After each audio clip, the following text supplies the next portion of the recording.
pagi kami dari kelompok 5 akan mempresentasikan aplikasi kimia inti dalam bidang industri yang beranggotakan dari saya sendiri Sondang Elizabeth sebagai moderator, Retna Juliati, Mahil Muna, Tria Dindarati, dan Yola Suryani. Baiklah, kami akan memulai presentasi kami yang dimulai dari Mahil Muna. Kepada Mahil Muna kami persilahkan. Assalamualaikum warahmatullahi wabarakatuh. Perkenalkan, nama saya Mahil Muna. Saya akan menjelaskan tentang kimia inti. Kimia inti adalah ilmu yang mempelajari tentang atom dan pengaruhnya terhadap kestabilan inti serta reaksi-reaksi inti yang terjadi pada proses peluruhan radionuklida dan transmutasi inti. Radioaktif adalah mempelajari zat radioaktif dan penggunaannya dengan teknik-teknik kimia.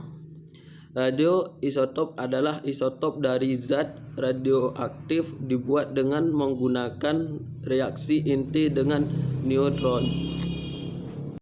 Terima kasih kepada Mahil Muna. Selanjutnya presentasi akan dilanjutkan kepada Retna Juliati. Kepada Retna Juliati dipersilahkan.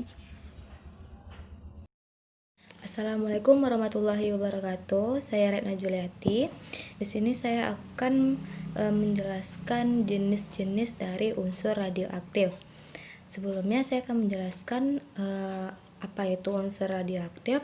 Unsur radioaktif merupakan unsur yang di bagian inti atomnya tidak stabil, sehingga dia memancarkan energinya untuk mencapai kestabilannya.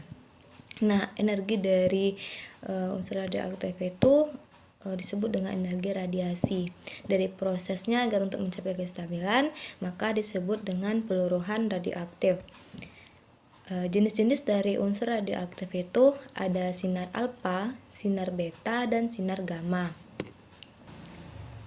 Sinar alfa itu terdiri dari inti helium, di mana yang di dalamnya mengandung 2 proton dan 2 neutron.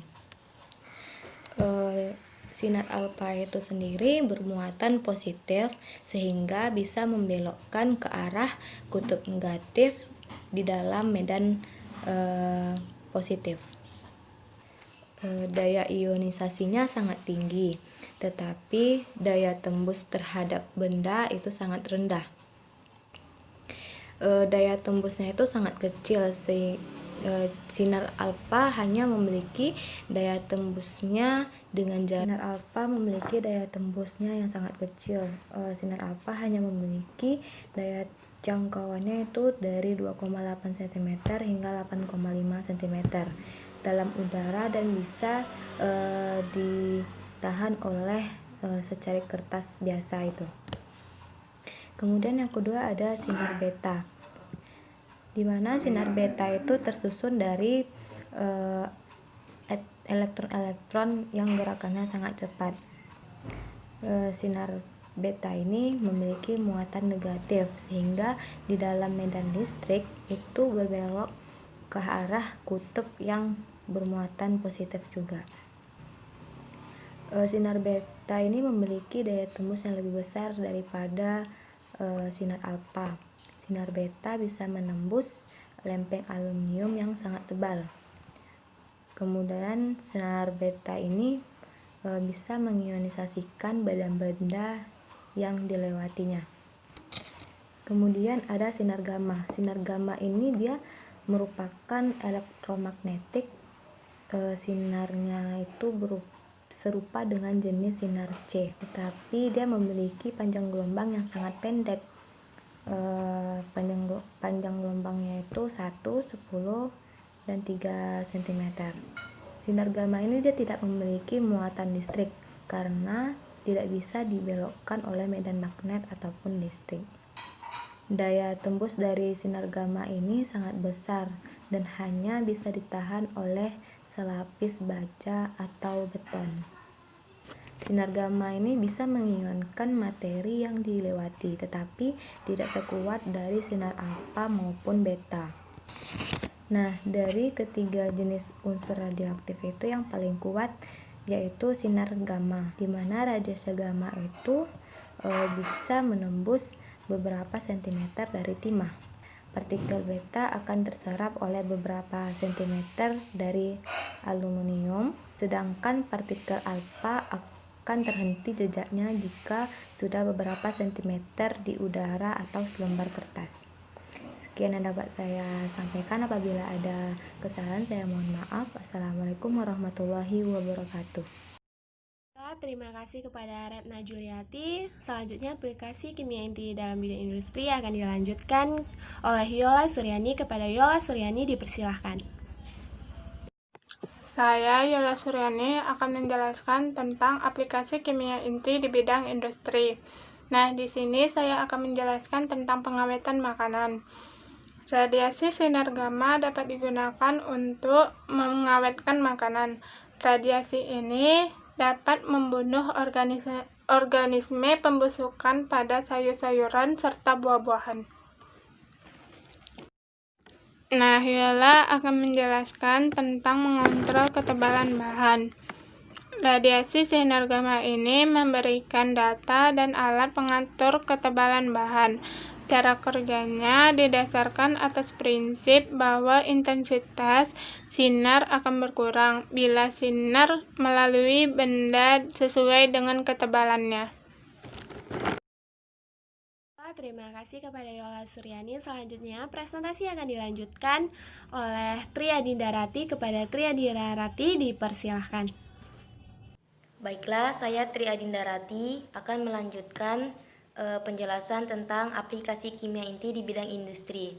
Aplikasi kimia inti di bidang industri berfungsi sebagai penyelidikan tentang kebocoran atau untuk mendeteksi kebocoran pada pipa bawah tanah. Untuk mendeteksi kebocoran pada pipa-pipa yang ditanam di bawah tanah, biasanya digunakan radioisotop Na24 dalam bentuk garam NaCl atau Na2CO3. Radioisotop Na24 ini dapat memancarkan sinar gamma yang bisa dideteksi dengan menggunakan alat pencacah radioaktif yang disebut dengan Geiger counter. Nah, untuk mendeteksi kebocoran pada pipa air, garam yang mengandung radioisotop Na24 ini dilarutkan ke dalam air. Kemudian permukaan tanah di atas pipa air diperiksa dengan Geiger counter. Intensitas radiasi yang berlebihan menunjukkan adanya kebocoran. Radioisotop juga dapat digunakan untuk menguji kebocoran sambungan logam pada pembuatan kerangka pesawat. Pemanfaatan lainnya sebagai perunut adalah untuk mencari kebocoran pada bendungan dan saluran irigasi, mempelajari pergerakan air dan lumpur pada daerah pelabuhan dan bendungan, laju air, serta laju pengendapan. Nah, selain radiasi gamma, radiasi neutron banyak juga digunakan untuk mengukur kelembapan permukaan tanah. Nah, selanjutnya digunakan sebagai penyelidikan tentang sambungan dua logam. Penggunaan zat radioaktif dapat membantu kita apakah sambungan dua logam, misalnya untuk kapal laut atau suatu mesin sudah baik atau masih ada yang kurang.